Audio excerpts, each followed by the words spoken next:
السلام علیکم دوستو البانیہ جنوب مشرق یورپ میں مسلمان اکثریت کا ملک ہے اور یہ جغرافیائی طور پر جزیرہ نما بلقان کے شمال مشرق میں واقع ہے۔ تیرانہ اس ملک کا دارالحکومت ہے اور ملک کا سب سے بڑا صنعتی اور تجارتی مرکز بھی ہے۔ البانیہ کا کل رقبہ 11,000 مربع میل سے کچھ ہی زیادہ ہے۔ البانیہ کے مغرب میں سمندری موجوں سے بھرے ہوئے ساحل ہیں اور اس کے جنوب میں یورپ کا قدیم ثقافتی اور تاریخی ملک یونان ہے۔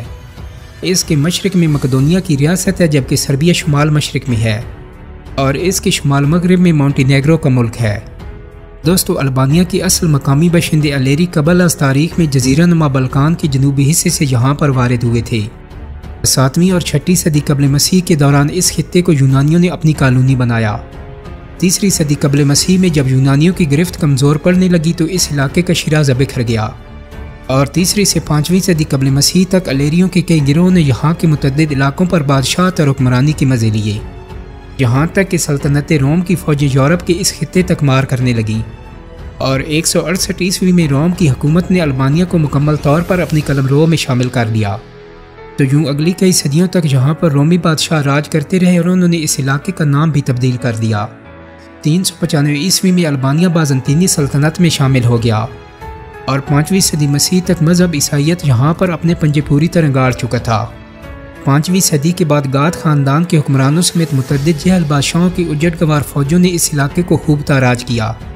اور قتل و غارت گری اور لوٹ مار کا بازار گرم کیے رکھا، یہاں تک کہ 14ویں صدی کے وسط میں یہاں پر بازنطینی سلطنت کا سورج بھی غروب ہونے لگا اور 1388 میں البانیہ کی سرزمین مسلمان عثمانی ترک بادشاہوں کی ٹھنڈی چھاؤں تلے آنا شروع ہو گئی۔ دوستو اس علاقے کو البانیہ کا خوبصورت نام بھی عثمانیوں نے ہی دیا تھا،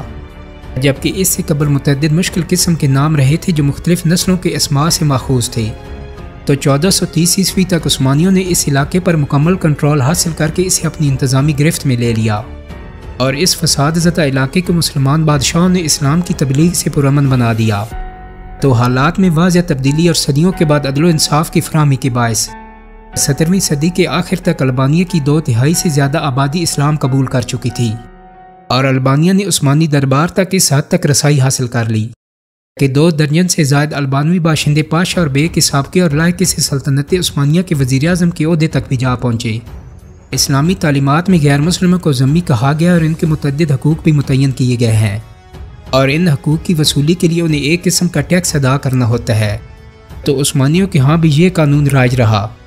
اور یہودیوں اور عیسائیوں کے مذہبی رہنما اپنی ملت سے یہ ٹیکس اکٹھا کر کے جمع کرانے کے پابند تھے، جبکہ یہ مذہبی ملتیں اپنے تعلیمی نظام، مذہبی رسومات اور باہمی و خاندانی معاملات میں آزاد تھیں اور انہی کے مذہبی و خاندانی رہنما ان کے جھگڑوں کا بھی فیصلہ کرتے تھے اور عثمانی اقتدار ان کی توثیق کر دیا کرتا تھا۔ تو آج کے جمہوری یورپ کی نام نہاد مذہبی آزادیوں پر انہی کی تاریخ کے یہ شیر حقائق، سیکولرزم کے ناپاک مکروہ اور خونخوار چہرے پر کھلا تماچا ہے اور البانیوں کی علاقائی ثقافتی کہانیوں میں آج بھی عثمانی ترک زندہ ہیں۔ دوستو 1912 کی پہلی بلقان جنگ کے نتیجے میں عثمانیوں کو البانیہ سے ہاتھ دھونے پڑے اور 28 نومبر 1912 کو البانیہ نے اپنی آزادی کا اعلان کر دیا۔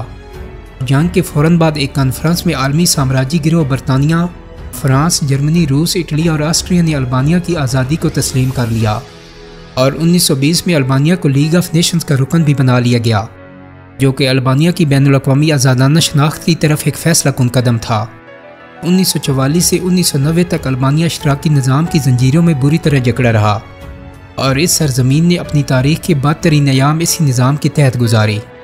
اشتراکی دور میں البانیہ کا ملک پورے یورپ میں غریب ترین ملک تھا اور نجی ملکیت کی کوئی اجازت نہ تھی۔ دوستو انسانی عقل کے تمام تجربات اشتراکیت سے سیکولر جمہوریت تک اسی انجام کے مستحق ہے۔ تو افغان مجاہدین کی جدوجہد کے باعث پوری دنیا کو جب اشتراکی استبداد سے نجات ملی تو 1991 سے البانیہ میں بھی ایک نئے جمہوری دور کا آغاز ہوا۔ البانوی شہری جنوب مشرقی یورپ کے سب سے قدیم ترین باشندے ہیں جن کے آباء و اجداد انڈو یورپین تھے اور آج کے البانوی اپنے آپ کو شاہینوں کے بیٹے بھی کہتے ہیں، جو اس علاقے کے قدیم نام کا ترجمہ بھی ہے۔ دوستو دوسری جنگ عظیم کے بعد البانیہ میں سیکولر اشتراکی حکومت نے اسلام کا نام و نشان مٹانے کا بیڑا اٹھا لیا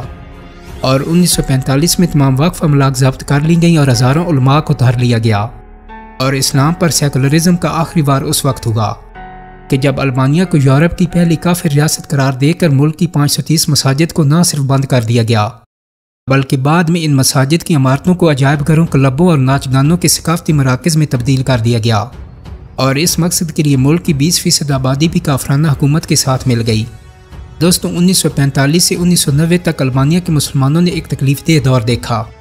لیکن ایک طویل مدت کے بعد 23 نومبر 1990 کو البانیہ میں پہلی دفعہ نماز جمعہ ادا کی گئی، اور اس کے بعد عالمی تبلیغی جماعت کا ایک گروہ البانیہ میں آیا،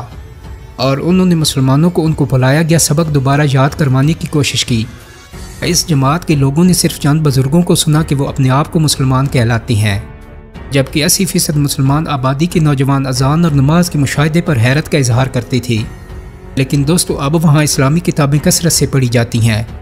اور مسلمانوں کی متعدد تنظیموں نے اسلامی شعور کی آگاہی کے لیے وہاں پر اپنے کام کا آغاز کر دیا ہے۔ اپریل 2011 میں البانیہ کو اسلامی سربراہی کانفرنس کی رکنیت بھی دے دی گئی تھی، اور وہاں کے مشہور شہر اور دارالحکومت تیرانہ میں ایک اسلامی یونیورسٹی کی بنیاد بھی رکھ دی گئی تھی۔ دوستو اب بھی البانیہ کی حکومت یہ بھرپور کوشش کر رہی ہے کہ مسلمانوں کی آبادی کو کم سے کم ظاہر کیا جائے، اور حکومت کے ذمہ داران کا کہنا ہے کہ مسلمانوں کی اکثریت کا اظہار مملکت کو یورپی رعایت ملنے میں مانع ہے۔ دوستو امید کرتا ہوں کہ میری آج کی ویڈیو آپ کو پسند آئی ہوگی۔ اگر ویڈیو اچھی لگی ہے تو اس کو لائک اور شیئر کر دیں۔ میرے چینل کو سبسکرائب کرنے کے ساتھ ساتھ بیل آئیکن کو بھی کلک کر دیں تاکہ آپ کو میری آنے والی مزید ویڈیوز کے نوٹیفیکیشن ملتے رہیں۔ بہت جلد ہی ایک نئی ویڈیو کے ساتھ ملاقات ہوگی۔ اپنا بہت سارا خیال رکھیے گا۔ اللہ حافظ۔